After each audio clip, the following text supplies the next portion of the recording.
Been hearing a lot of debates lately on who is a great coach, what makes a great coach. So I thought I would come up with a list about the worst head coaches since 2000.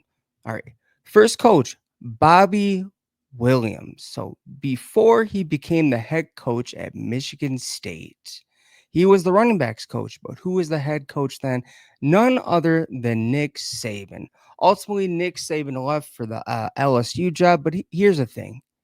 From what I heard, he wanted to stay at Michigan State, but ultimately, Michigan State wasn't willing to give him the resources to build the Spartans into a national powerhouse. So at the end of the day, Michigan State fumbled away a legendary head coach.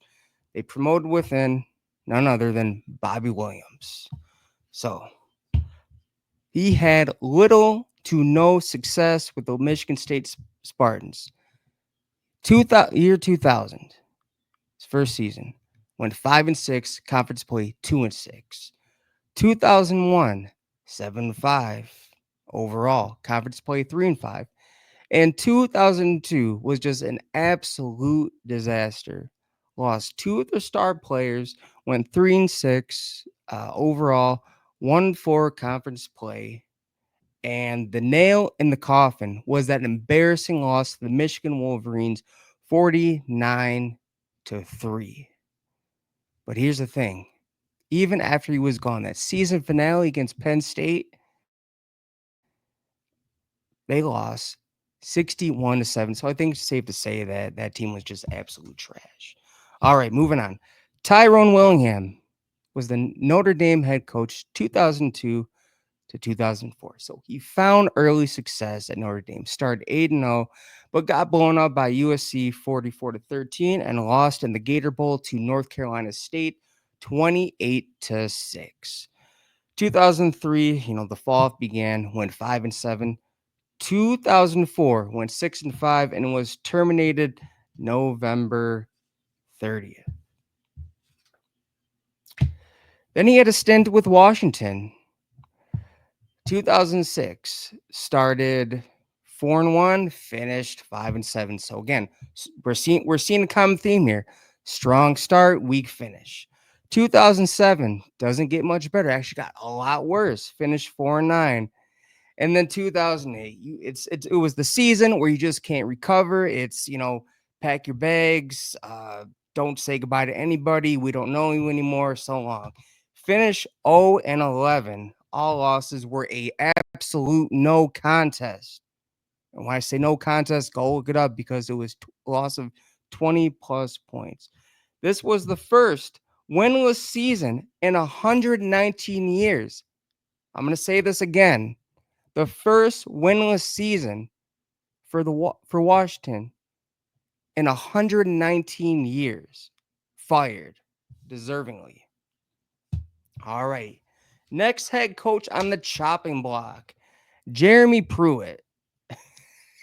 I can't I I can't say that name without laughing. The most memorable moment of Jeremy Pruitt was that Hail Mary against Georgia that he's like, just save my job. But yeah, was head coach of Tennessee 2018 to 2020. Started off extremely rocky and didn't get much better. So 2018, 5-7, 2-6 in conference play.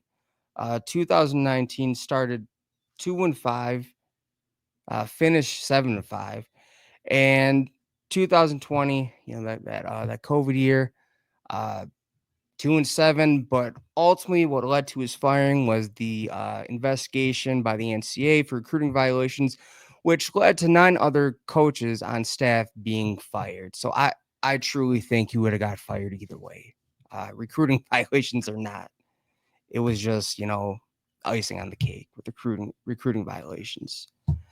Next head coach, Charlie Strong, man. So 3 head coaching stints. You know what?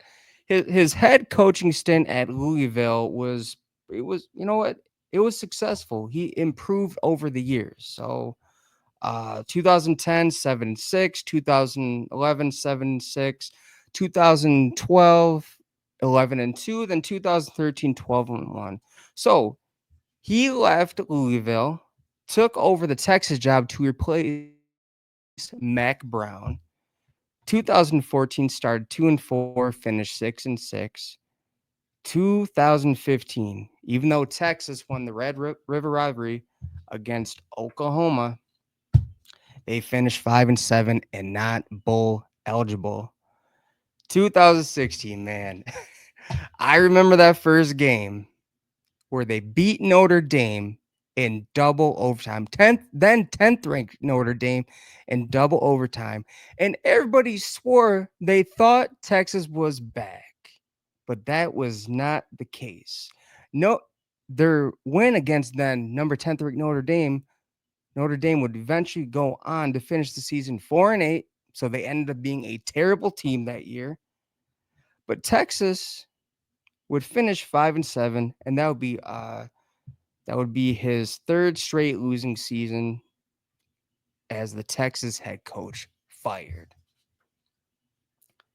And then last head coach I have for part one. Yes, there will be a part two. Trust me, there are plenty of other head coaches who are just awful hires. None other than Ed Orgeron. So, first head coaching job was at Ole Miss, where he found absolutely no success. And when I say absolutely no success, I mean it because it's the truth. 2005, finished 3-8, Rebels' worst record since 1987.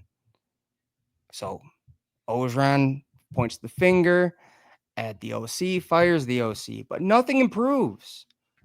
Offense still didn't improve.